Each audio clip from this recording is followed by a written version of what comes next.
Her son called her a monthly bill we regret, loud enough for the dinner party to hear. Nora Whitmore, 73 and freshly stitched from surgery, didn't flinch.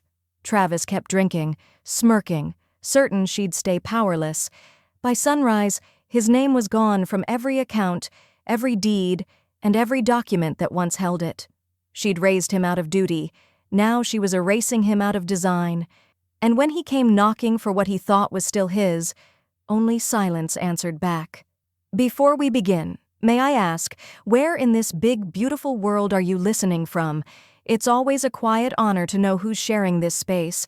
Drop it in the comments, and don't forget to subscribe. The clock ticked like a metronome in Nora Whitmore's quiet dining room, its rhythm too fast for the slow ache in her hip. The early spring light spilled across the hardwood floor, dappled through curtains that hadn't been washed since the surgery. She sat in her armchair near the window, propped up by pillows, her walker positioned just inches away. Gloria adjusted the compression sock on Nora's swollen left ankle with gentle fingers and a nurse's professional efficiency. Mid-50s, hair in a neat twist, scrubs clean and cheerful with a subtle sunflower pattern. She moved like someone who'd seen all kinds of pain and never flinched. "Doing okay, Ms. Whitmore?" Gloria asked, glancing up. Nora offered a thin smile. "I've had worse." The front door opened without a knock. Gloria looked up, startled. "Travis." "Hey," he said, too loudly. "You're still here, huh?" "Gloria's just finishing up," Nora said, keeping her tone neutral. Travis walked in with the air of someone who believed houses owed him something. Mid-40s, salt and pepper hair too meticulously styled for a casual visit, wearing jeans with the creases still fresh. He placed a grocery bag on the counter, though Nora hadn't asked him to bring anything. "Groceries," he muttered.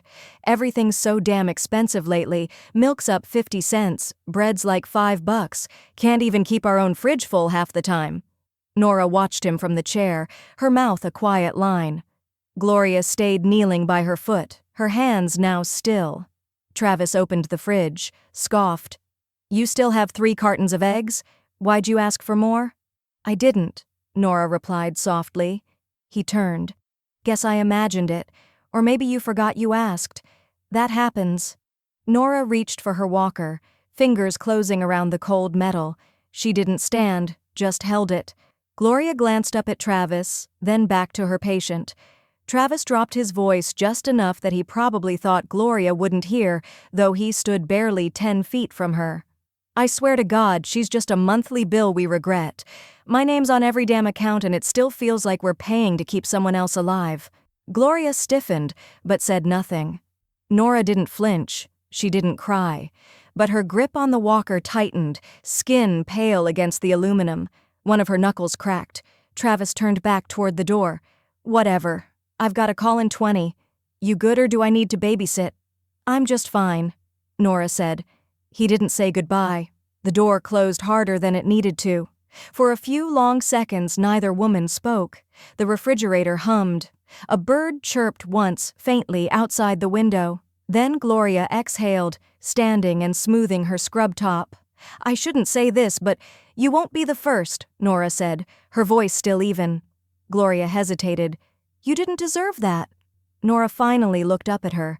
Her eyes behind soft crow's feet and cataract-thinned lenses were clear, quiet, but full. She smiled, not bitter, not sweet, just sharp. "He'll learn I'm not free," she said, "and never was." Gloria nodded, silent for a moment. Then she said, "Would you like me to stay for tea?"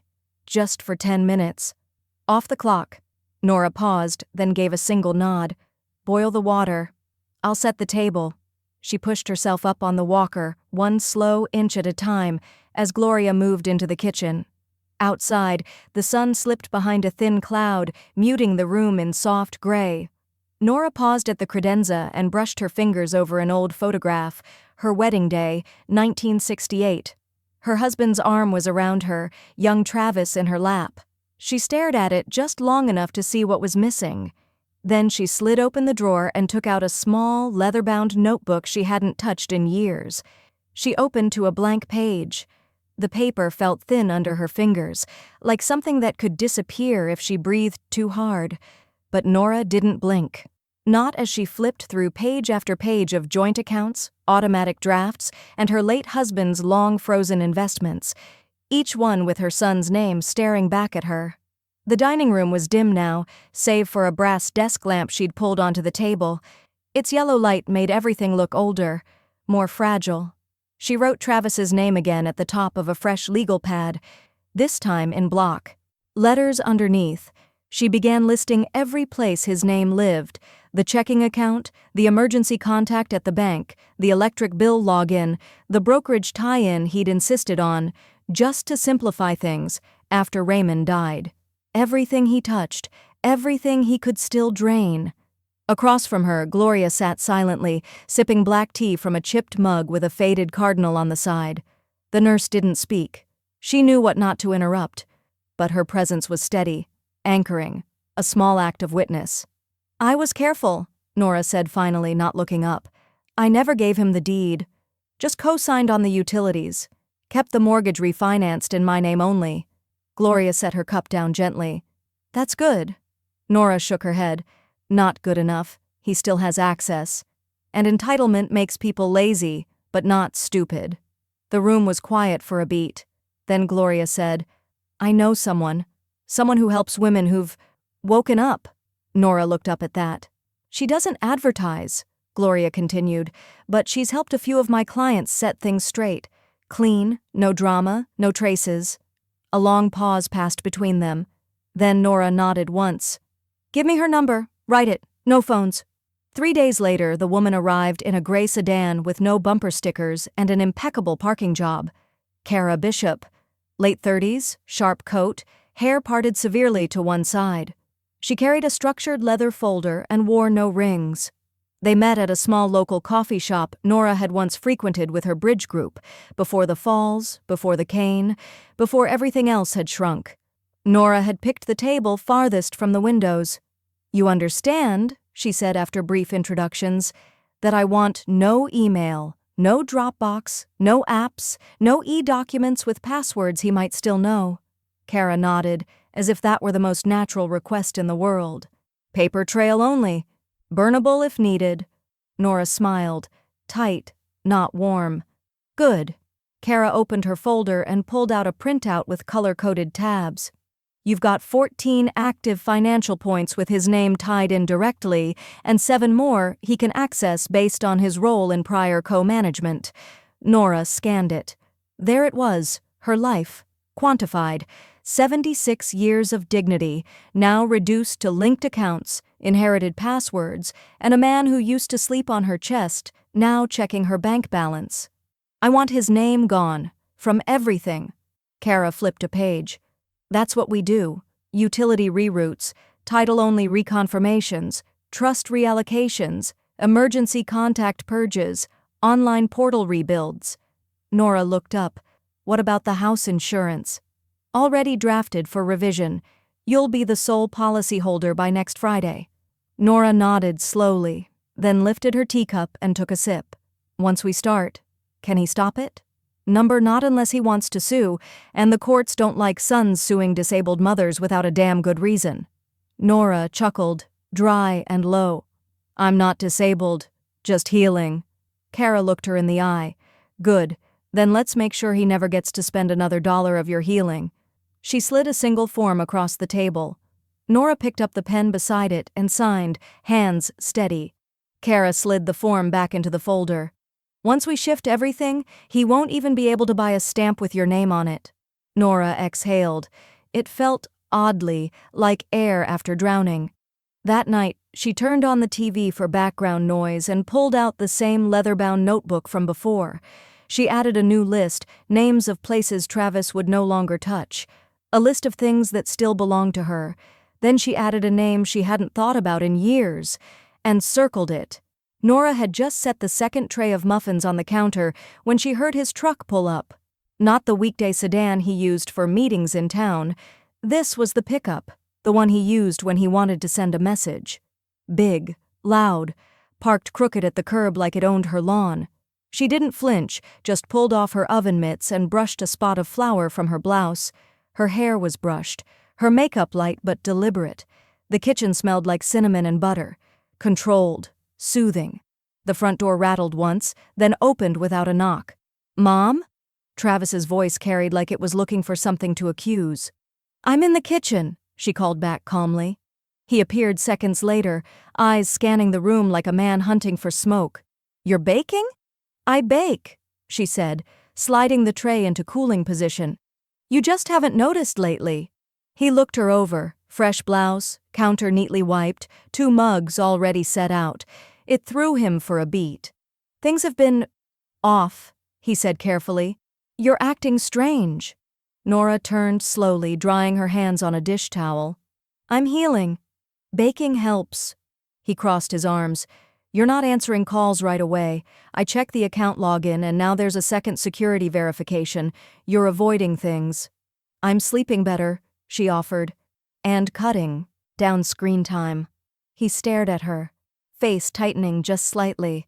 "I just feel like someone's putting things in your head." Nora tilted her head, then smiled. "Travis, if someone could control me at 73, you think I would have spent 45 years married to a man who snored like a generator?" He didn't laugh. Instead, his gaze shifted toward the hallway. "I forgot. Where's your file drawer now? The one with the utility paperwork." "Moved it when I got the walker." "Less strain," she replied easily. "Don't worry about the bills. I set everything to autopay." Travis took a few steps toward the hall. "Actually," she said, stepping between him and the corridor, "you need to try these muffins. They turned out better than last year's." She plucked one from the tray and pressed it into his hand, still warm. He hesitated. "Go on," she said, smile tight. "Before they cool." He bit into it, chewing without enthusiasm. "What's in these?" "Brown butter, cinnamon, a hint of lemon zest, and absolutely no secrets." She poured coffee into the mugs and handed him one. "Sit. Relax. You seem wound up." Travis didn't sit. He stood at the edge of the counter, eyes sweeping the room like a cop on a call. Then came the knock at the front door, soft, rhythmic. 2 beats, pause, 1 beat. "Gloria." Nora called, "Come in." Gloria stepped inside, crisp and professional in her slate-gray scrubs. She took in the scene instantly, Travis half-blocking the hallway, Nora between them, 2 mugs on the counter, 1 muffin untouched. "Didn't mean to interrupt," she said smoothly. "Just here to change a dressing." Travis gave her a look that could cut steel. "Yeah, I bet you are." Gloria held his gaze, unmoved. "It's on the schedule. You saw the clipboard last time." Nora could feel it in the air now, the crackle of something tipping. Her house, her kitchen, her life, caught in a moment between performance and truth. Travis stepped back, folding his arms. "She's getting in your head," he said, voice low and sharp. "I live in my own head just fine," Nora said, steady. "But thank you for your concern." Gloria set down her bag and peeled off her gloves. "Everything okay here?" Nora smiled faintly. "We're just catching up. You know how it is. Family talks." Travis's jaw clenched. "We'll talk again soon. Alone." He moved toward the door, grabbing his keys off the entry table like they owed him something, but before he stepped out, he paused, just for a second, and glanced back. Nora was already moving toward Gloria, holding out her hand for balance. The dining room was softly lit with strings of tiny white bulbs, and the smell of rosemary chicken clung to the air. 7 neighbors gathered around the table, plates half full, laughter casual, wine glasses sweating in their hands. The kind of suburban dinner party that smelled like retirement, potluck politeness, and too many shared memories. Nora sat 2 seats from the end, posture perfect, a knit shawl draped over her shoulders. She'd brought lemon bars in a glass dish with a worn masking tape label on the lid. "Whitmore's Original, keep cold." She didn't say much, but she listened, and smiled when it didn't cost too much to do so. Travis had arrived late, flustered, smelling faintly of cologne and urgency. He'd barely said hello before launching into some story about a bank mix-up and a locked-out login. She'd ignored him, sipping her water and watching the neighbor across the table refill everyone's wine but hers. That was fine. Halfway through dessert, someone complimented Nora's recipe. "She's always been good at making things stretch." Travis said, voice a touch too loud, fork tapping the edge of his plate. Guess it comes from budgeting. You know, living frugal. You gotta be when your mom becomes your little subscription fee. The room froze, not in shock but in confusion. There were a few awkward chuckles, then quiet. Nora didn't speak. She placed her napkin on the table with slow precision and stood, using the back of the chair for balance. Her jaw didn't tremble, but her eyes didn't move from Travis's face. He looked away first.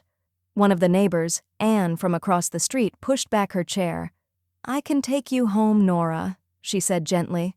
Nora nodded once. "Thank you."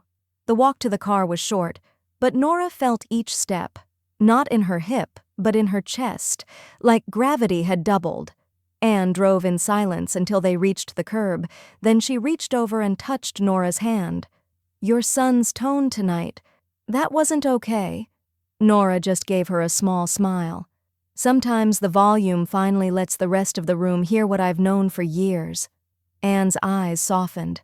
"Call me if you ever want out, even just for coffee."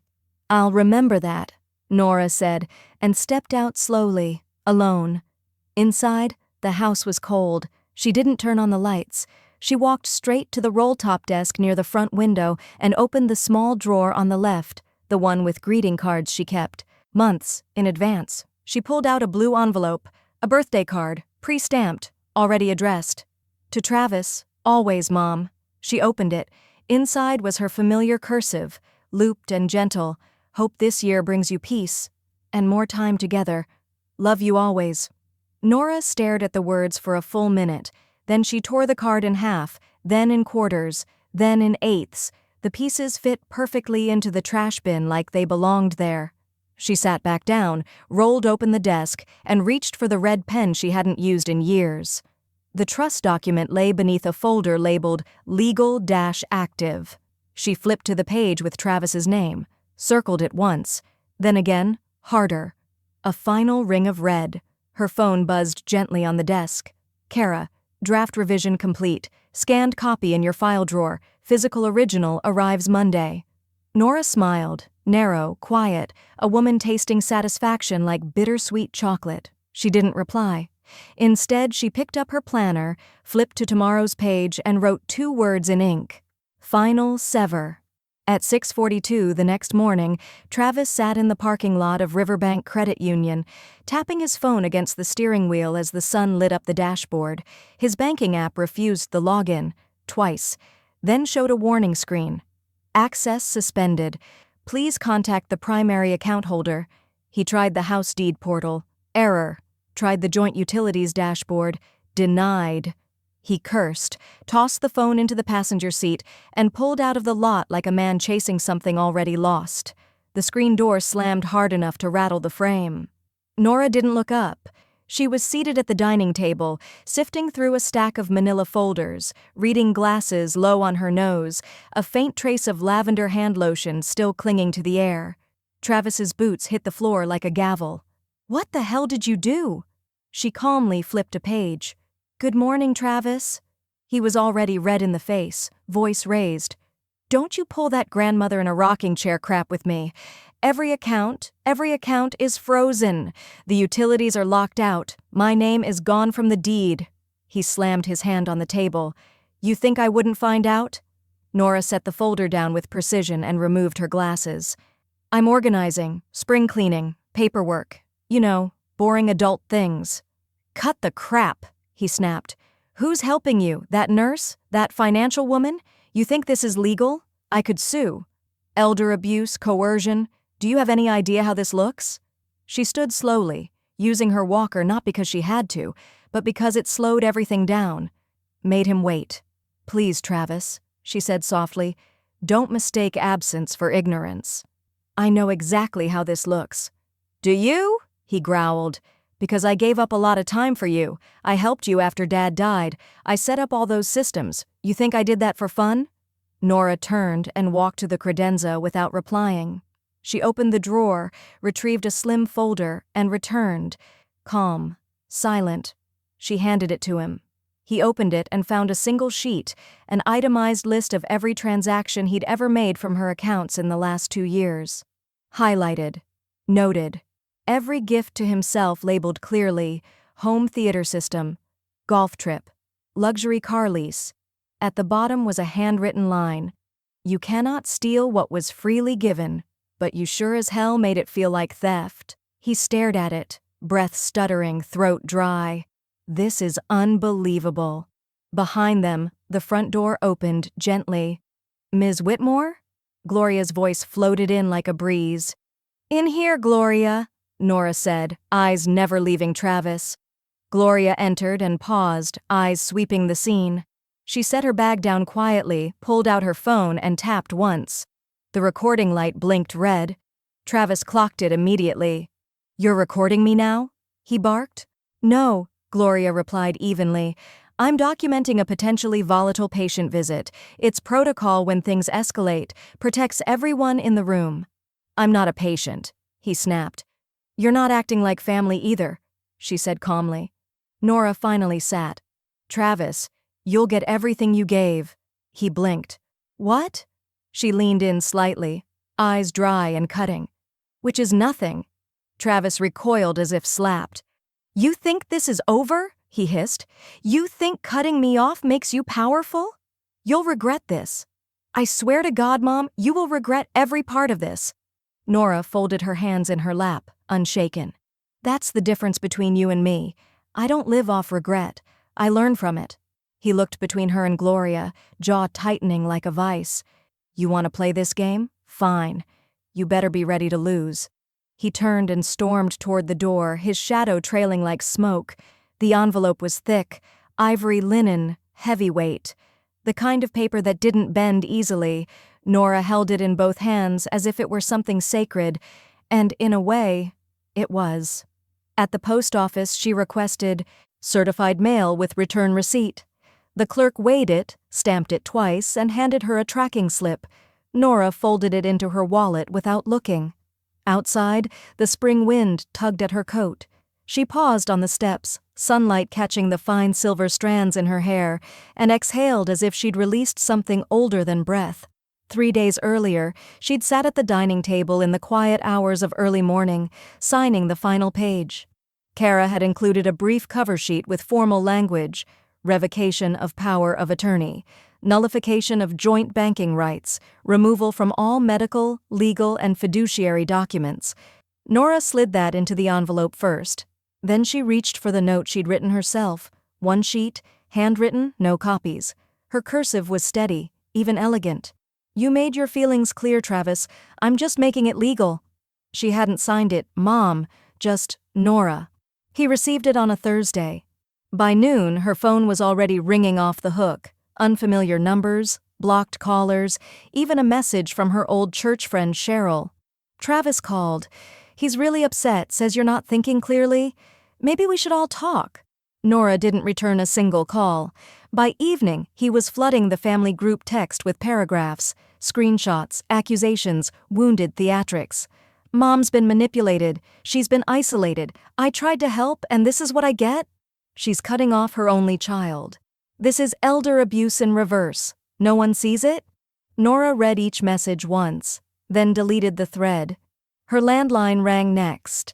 Kayla's voice on the machine, soft and cautious. "Hi, Nora. I just wanted to say I don't know everything that's going on, but if you ever want to talk, I'm here. I think we're all just surprised. Anyway, I hope you're doing okay." Nora didn't pick up. That evening she and Gloria sat in the living room as the sun dipped low, orange light warming the walls. "Did he come by?" Gloria asked.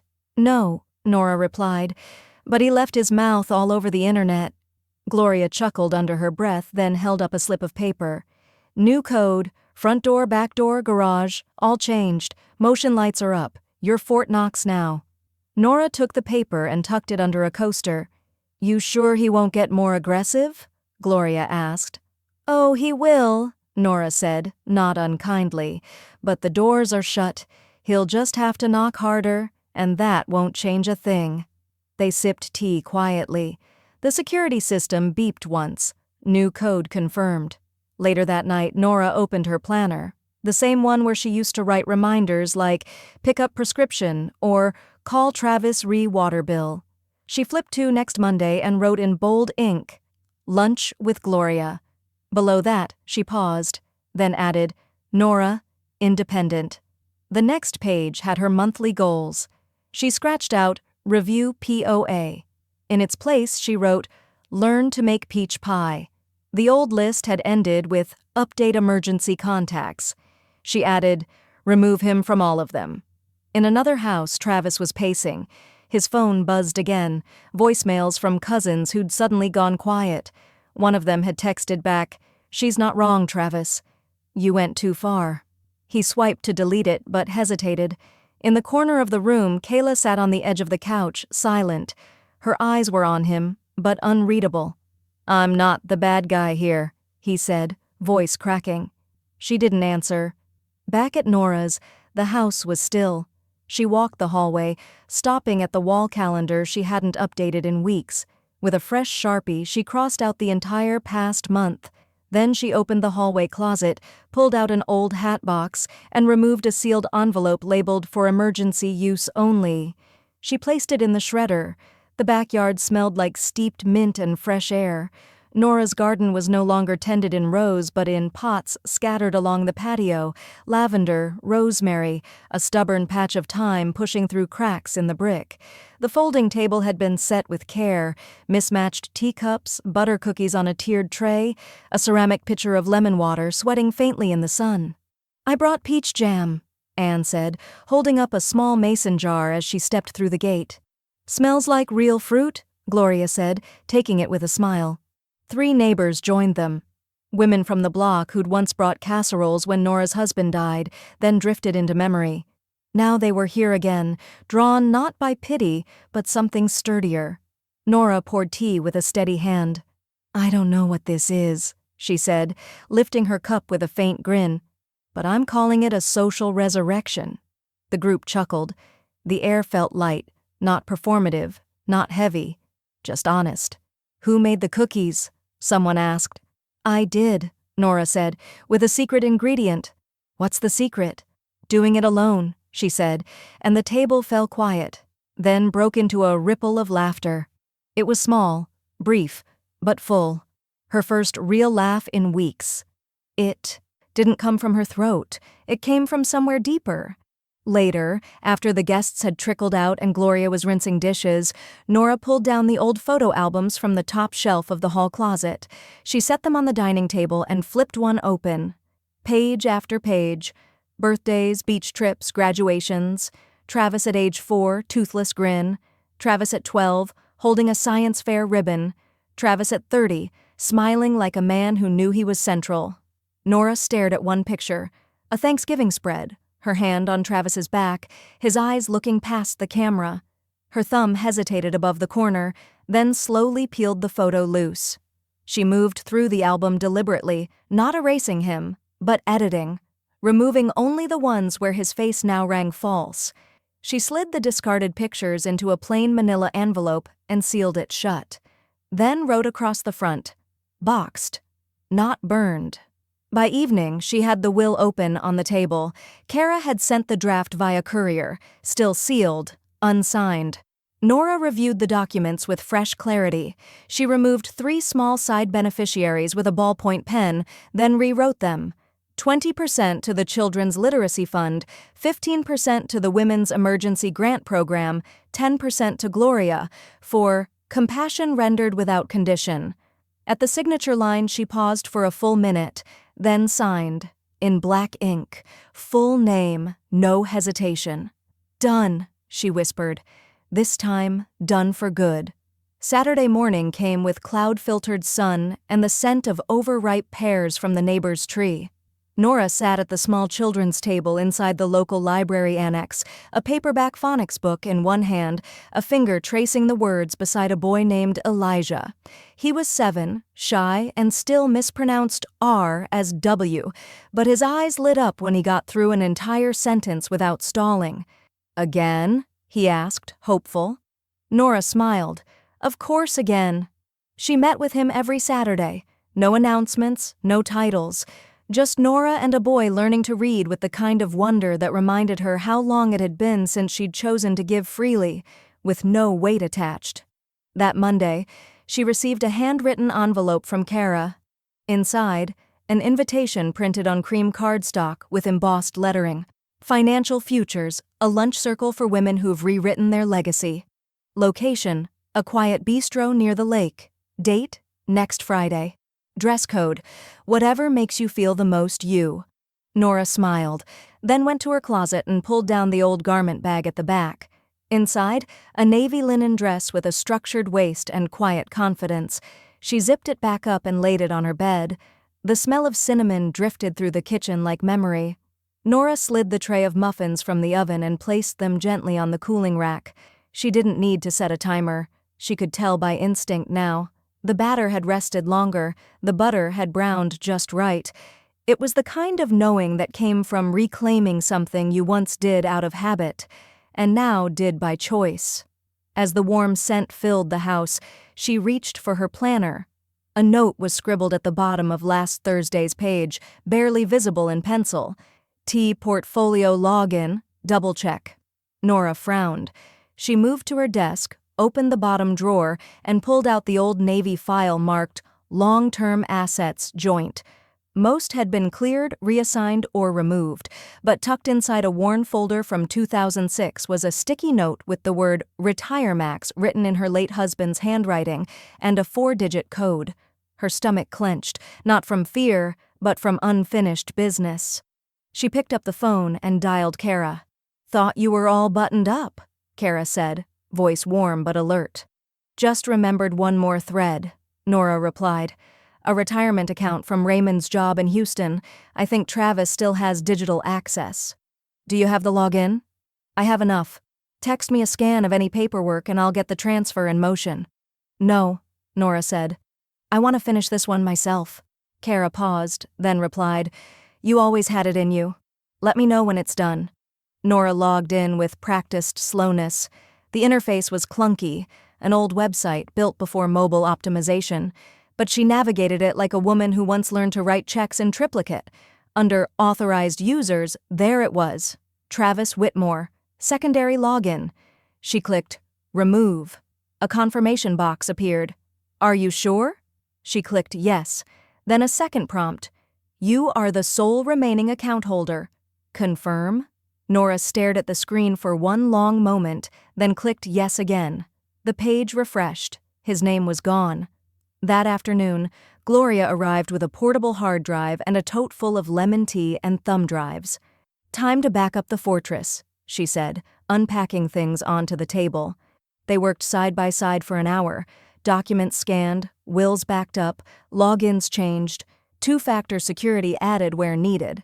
"I feel like I'm watching someone bury a time capsule," Gloria said. "No," Nora said.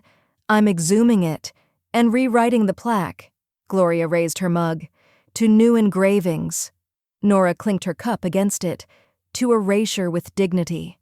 That evening, her inbox pinged once. From T. Whitmore, 1980. Subject, "Congratulations, body. You've ruined your legacy. Hope the muffins were worth it." Nora stared at it for 5 seconds, then clicked Archive. She didn't reply. Instead, she opened a new tab, her digital legacy journal. The one she'd begun after the surgery, meant for estate notes, letters to be printed later.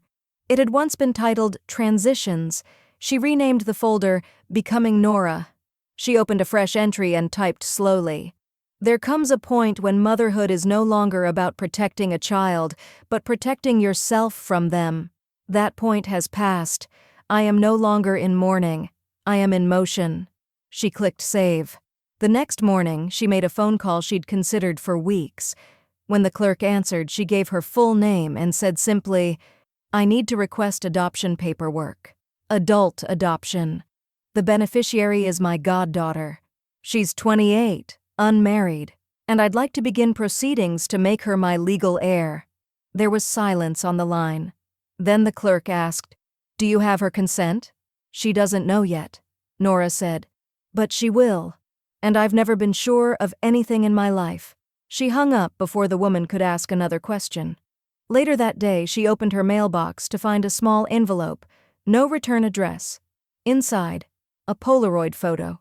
A young girl, 10, maybe 11, on a swing, laughing mid-arc. Her goddaughter as a child. From years ago. Nora had forgotten this photo existed. Taped to the back was a note in Travis's handwriting. I found this in Dad's study. Thought it was sweet. You always said she had your laugh. That had been before. Before everything. Nora walked to the fireplace and tucked the photo inside her journal instead. The first time he came, it was early. Too early for visitors and far too early for shouting. Nora was watering the mint on her porch when she heard the truck. She didn't flinch. She just moved the hose one pot to the left, slow and steady, as Travis stepped out and slammed the door hard enough to wake the neighborhood birds. "Mom!" She turned. "You can address me like a person, or not at all." His face was flush, hair uncombed, shirt half-tucked. Not performative this time, unraveled. "This isn't over," he barked. "You've poisoned everything." Gloria stepped out from behind the screen door, phone already angled low and blinking red. "Please continue," she said flatly. Travis froze. "Are you serious? She's filming now? Is that what we've come to?" "You showed up uninvited," Gloria said. "Again." Nora remained still. "You're escalating, Travis. That's dangerous, mostly for you." He looked between them, jaw twitching, then spat toward the grass and stormed off without another word. The tires squealed as he peeled away. Gloria stopped recording. "I'll start a log," she said. Nora nodded. Date, time, language, volume. The second time, he banged on the door so hard it left faint smudges on the glass. Gloria wasn't there. Nora didn't answer. Instead, she hit record on her own phone, stepped behind the curtains, and captured 3 minutes and 27 seconds of Travis pacing on the porch, yelling at no one. "You think the world's on your side? You think they see you as some saint? I built your systems. I managed your care. Now I'm the villain? This won't end well for you?" He left with no response. Nora sent the footage directly to Kara, who forwarded it to her legal contact with a single-line subject: pattern established. By Friday, Nora had filed an official police report for harassment. Gloria accompanied her, sat beside her at the station, offered details without embellishment. The officer, a woman with tired eyes and a tight bun, listened carefully, nodded often, and took notes. "He hasn't physically threatened you?" "No," Nora replied, "but his presence is a threat, and I've got it all on video." The officer nodded again. "You're doing exactly the right thing. You'll hear from the magistrate's office within 72 hours. 71 hours later, a courier arrived with the envelope. Nora opened it on the porch in the same chair where she once read bedtime stories to Travis through an open window. Restraining order, no contact, no approach. Duration, 12 months, renewable upon review. Enforceable perimeter, 150 feet from residence or designated care spaces. Violations subject to misdemeanor charges and fines. She folded it neatly and slid it into a labeled folder. Travis, containment. She did not cry. Travis did, though, just not in public.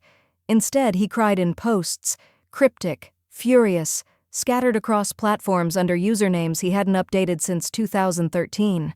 Sometimes mothers forget who really sacrificed. If you rewrite history loud enough, some fools believe it. One day the truth always comes out. He didn't tag her. He didn't have to. People knew. One cousin commented, "This isn't helping, man. Just talk to someone." Another replied simply, "You blew it." Then quietly, almost without ripple, Kayla posted a message of her own, a photo of her hand, bare, no ring. Caption, "Clarity costs, but it's never overpriced." Beneath it, a comment from her sister, "Proud of you."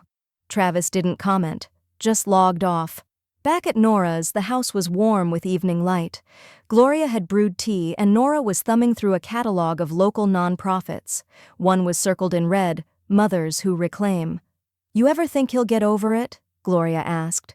Nora stared out the window. "Over it? Number, but maybe one day he'll grow past it."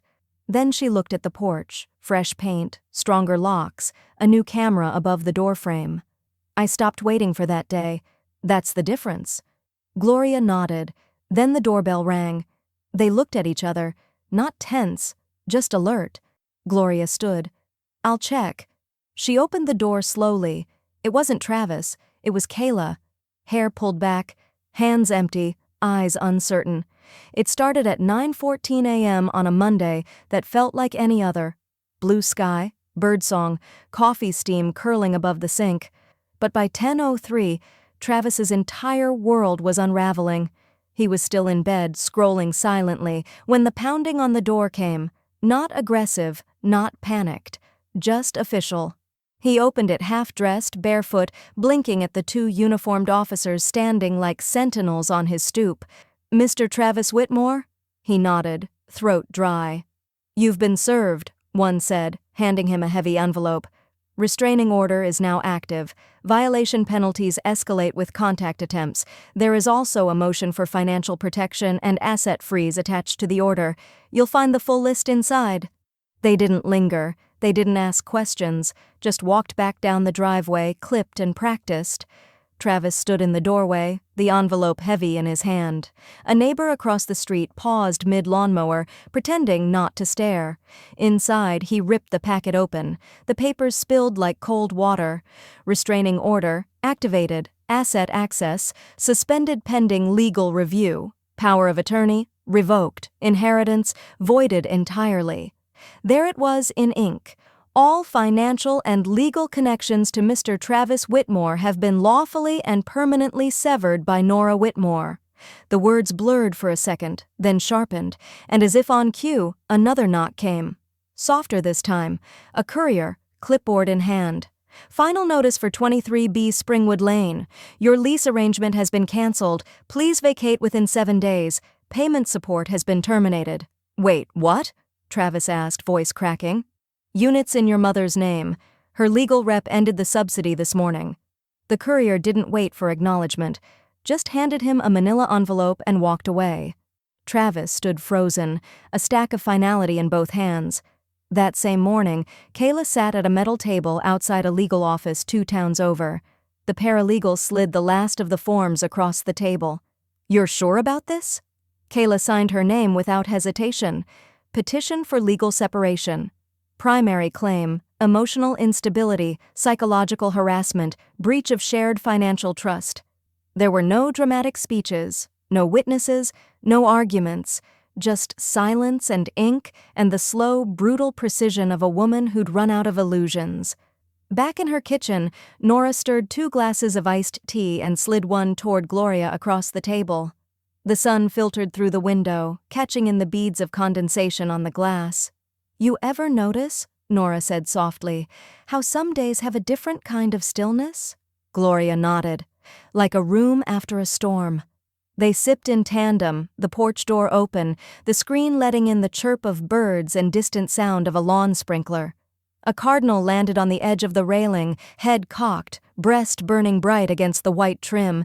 It hopped once, then twice, then flew. Nora watched it disappear into the trees.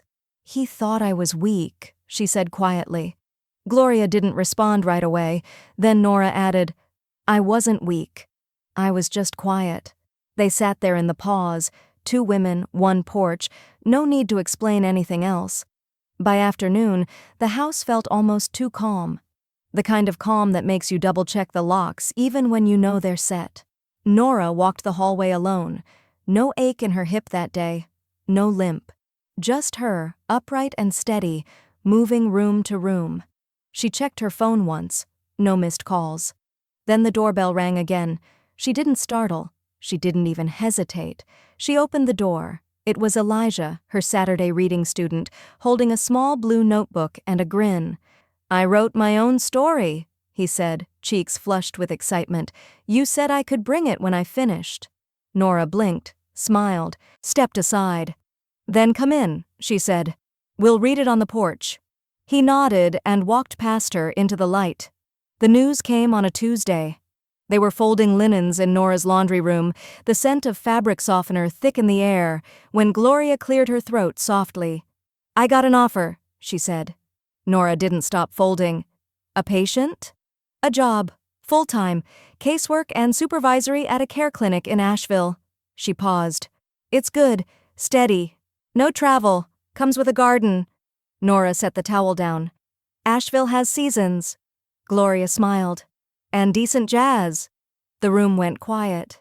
Then Nora said, When? 2 weeks. Nora nodded slowly, eyes on the folded linen. Then we'll have a proper send-off. No arguing. I wasn't going to argue. I know, Nora said. That's why I want to. The party was small but carefully planned, just like everything Nora did now. They strung twinkle lights across the backyard, set folding chairs in a half-circle beneath the pecan tree. A neighbor brought a Bluetooth speaker and played old Motown softly under the chatter. Another neighbor grilled skewers. Someone brought pie. Someone else brought lawn games no one ended up playing. There was no gift table, no slideshow, just a long wooden bench where people left envelopes and sealed letters in place of presents. Gloria stood quietly in the center of it all, wearing her slate blue scrub jacket over a sundress, eyes glassy but dry. Nora clinked a spoon against her glass as dusk settled in. She came into my life when I was recovering, she said, voice calm but sure. And I thought she'd be a nurse. She ended up being a witness to my worst moment, and still showed up the next day. The group was quiet. Then someone clapped. Then everyone did. Nora didn't cry. She didn't need to. Later, when the yard emptied and the lights dimmed, Gloria pressed a handwritten card into her palm. I'll be reachable, she said, but you won't need me. Nora held it against her chest. That's not the point. They hugged in the middle of the grass, beneath a string of lights that flickered once, but didn't go out. The next morning, Nora sat at her dining table in silence, the opened letter beside her. Gloria's handwriting was sharp and steady. You taught me how quiet can still mean strong. You gave me the space to serve with dignity, not pity. And you let me walk away whole. Thank you for that. G. Nora smiled at the final line. A nurse, but never just that. She slid the card into her legacy journal, then pulled out her will folder. There was one more update to make. She removed a small side fund previously marked Final Medical Buffer and reassigned it to Gloria Ramirez for peace earned, not owed. She initialed it twice, then signed in black ink under no one's watch. She didn't feel alone, just complete. The phone sat on the cradle by the window. Nora stared at it for a while, sipping her tea, watching light shift through the curtains. Then she picked it up and dialed the tutoring center. Hi, she said when the receptionist answered.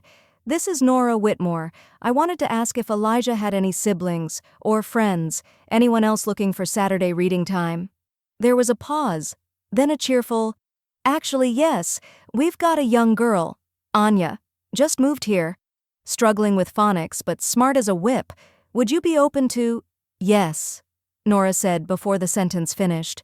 Just give me her name and the time. She scribbled it down, hung up, and returned to the porch. The mug was warm in her hand. The chair creaked like it always had. But the house didn't feel like it had lost anything. It felt like it had shifted. Like a chapter closed not with silence, but punctuation. The tutoring center was quieter than usual that Saturday. Just the hum of box fans and the low murmur of children sounding out vowels. Nora arrived 10 minutes early, cardigan buttoned, lesson folder in hand. She liked the routine, the predictability. She liked the way the smell of old books blended with orange-scented hand sanitizer. She liked knowing she was expected, but not needed. Today, Elijah wasn't there. Stomach bug, the receptionist said. But we've got your new student. Anya and her mom just arrived. Nora turned to see a young woman crouching to adjust a tiny girl's backpack. The girl, Anya, couldn't have been more than 6. Red Velcro sneakers, oversized hoodie. She looked up, curious but cautious. The woman stood and turned, maybe late 20s. Her expression held that brittle alertness Nora recognized instantly. Not fear, but depletion. Nora extended her hand. I'm Nora.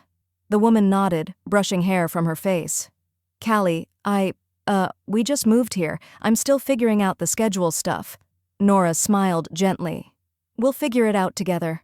They worked through alphabet puzzles on the rug, Anya sounding out bat, then bag, then stubbornly calling bug boog until they both laughed. Callie sat nearby, trying to fill out forms with a borrowed pen that kept skipping. Her phone buzzed twice. She ignored it.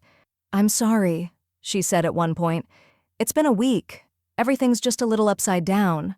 Nora reached into her tote and handed her a second pen. "Try this one." Callie took it like a life preserver. That night, Nora sat at her desk and reviewed her budget not from fear, but from purpose. Her will was in place, her accounts secured, her needs met. It was time to widen the margins. She drafted a check, left the "from" line blank, and sealed it in an unmarked envelope addressed to the tutoring center director. On the note inside, she wrote only, "For the children who show up even when the odds don't." She delivered it in person the next morning. "Anonymous," she said, "non-negotiable." The receptionist raised an eyebrow. "Do you want a receipt?" "I want quiet impact," Nora said, "not a receipt." Over the next few weeks, she began assembling a list. A local food co-op in danger of closing, a student-run community paper that needed printing funds, a mother-daughter hair salon with leaky plumbing and no grant writer.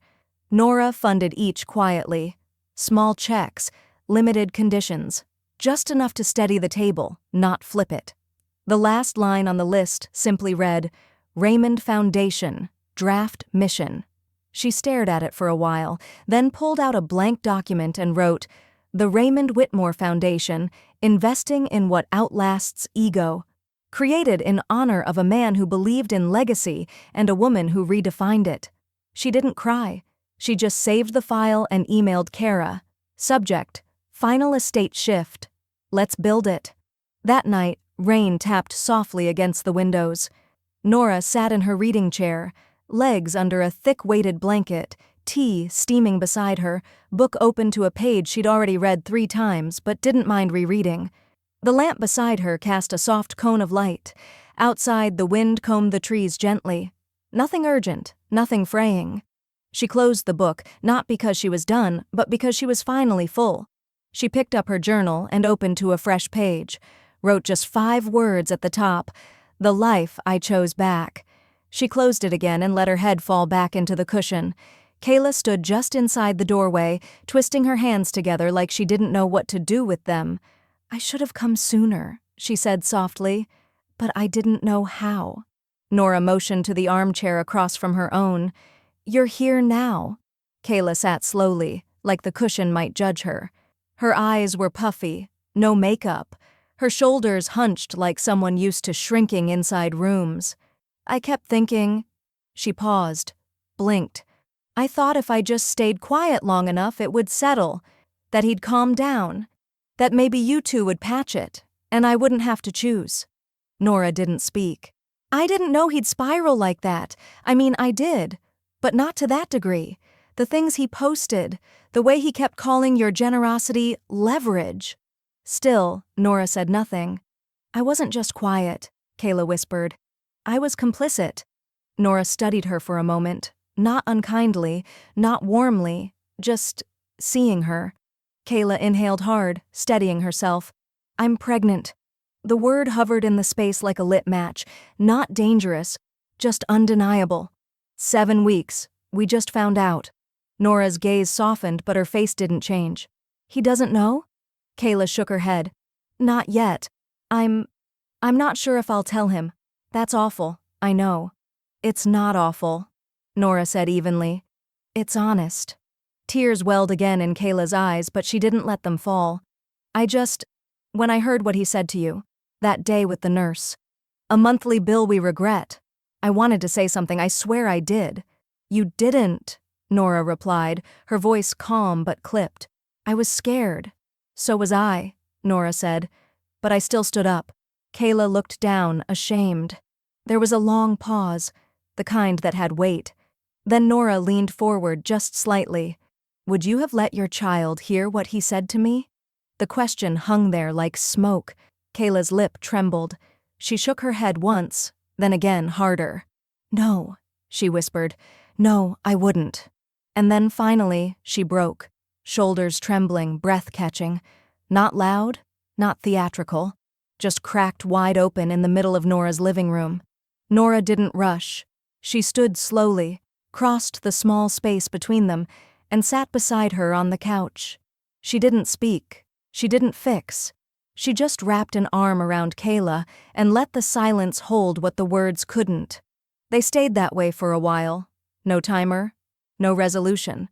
Eventually, Kayla pulled back, wiped her face on her sleeve.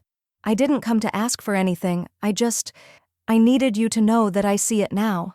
All of it. Nora nodded. That matters. Kayla opened her mouth like she wanted to say more, but nothing came. Nora stood. You hungry? Kayla blinked. A little. Good, Nora said. I made soup yesterday. Potato and leek. There's bread too, if I didn't forget to wrap it. She moved toward the kitchen, her gait slow but steady. Kayla watched her go. You don't owe me kindness. I'm not offering it out of debt, Nora called over her shoulder. I'm offering it because you came through the door. The kettle hissed gently in the background. Kayla looked around the room. The books, the light filtering through the curtains, the small ceramic bird on the windowsill, and for the first time, her shoulders dropped just slightly.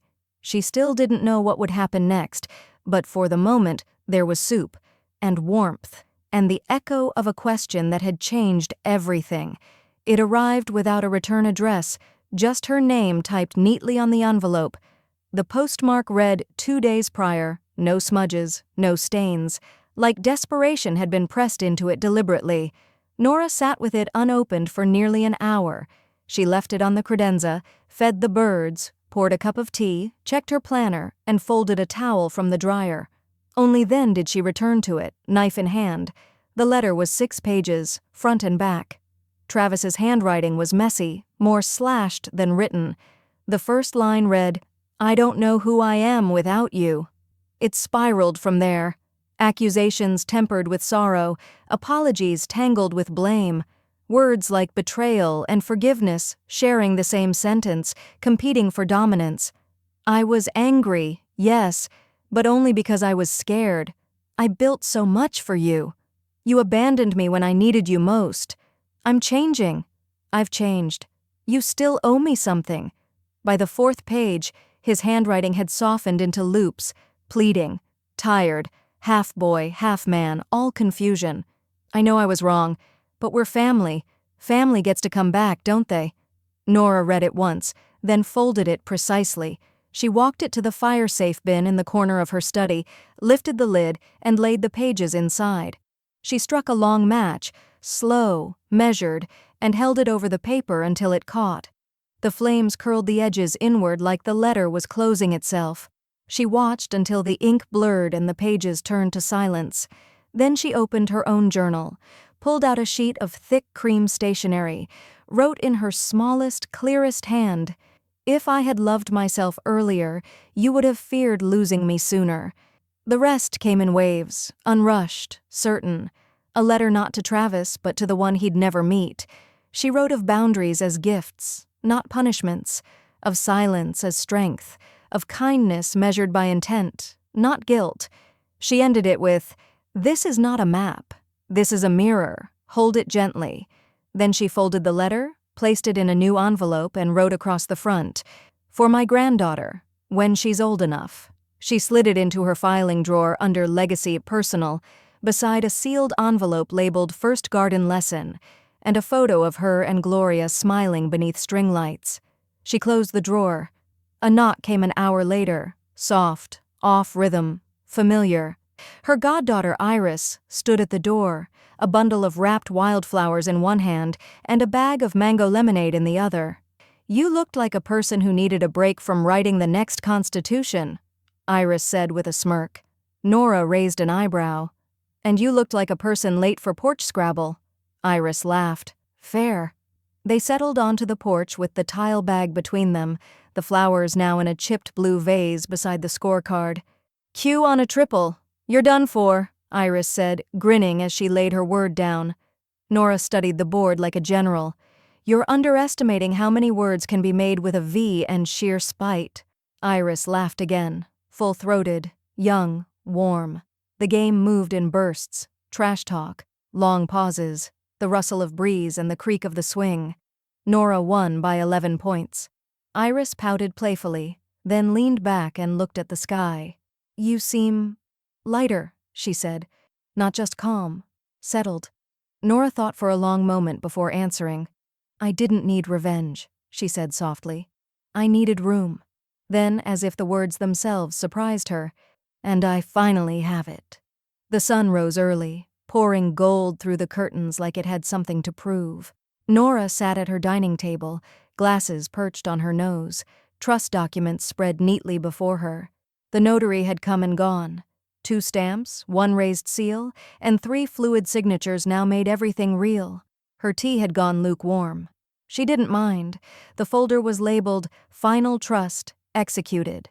Not dramatic, not emotional, just accurate. She opened her planner to the contact page. The emergency list stared back at her. Her old physician, the pharmacy, Travis's name in faded ink. She uncapped her pen, drew a firm line through it, and filled the line below with Iris's full name and number. Beneath that, she added the tutoring center as her secondary. No more half measures, no more what-ifs. She slipped the planner into her desk drawer and opened the estate binder. She read each page aloud, softly, like reciting the rhythm of a life rebuilt on purpose. Charitable foundations, confirmed. Gloria's gift fund, transferred. Tutoring center endowment, recurring. Iris's guardianship clause, activated. Burial fund, covered, minimalist, paid in advance. Every dollar accounted for, every dollar intentional. She sat back, closing the binder with a gentle thud. For the first time in years, the future no longer felt like a closing door, but a room she'd already begun furnishing. The front door creaked. "Iris!" she called. "Don't move!" came the cheerful voice. Nora raised an eyebrow but stayed seated. A moment later, Iris appeared, cheeks flushed from the cold outside, holding a rectangular object wrapped in brown paper and twine. "What's this?" Nora asked. "A late thank you," Iris said, "and an early reminder." Nora pulled at the twine, unwrapped the paper carefully. Inside was a black frame, simple and weighty. The background was pale gray linen. Centered in a typewriter font was a single line. "You taught me to value myself. Now I do." Below it, in smaller font. Iris Nora didn't speak at first. She stared at it like the words were still settling into their weight. "I figured it might look good on the bookshelf," Iris said gently. "Or near your tea corner." Nora ran her fingers across the glass, eyes glistening. "You chose the right size," she said softly. "No frame is too small for truth," Iris replied, sitting across from her. Nora laughed once, quiet, cracked at the edges, and reached for her tea. It was still lukewarm, but that felt appropriate. Some warmth wasn't meant to burn, just to remain. They sat for a while like that. No Scrabble, no news playing in the background, just the soft sounds of the house shifting into afternoon. Nora turned the frame toward the light. "You know," she said slowly, "I spent half my life being useful, and the other half being used." Iris said nothing, just waited. "And it turns out," Nora continued, "what they saw as a burden." She took a sip of tea, eyes on the frame, voice barely above a whisper, became someone else's blessing.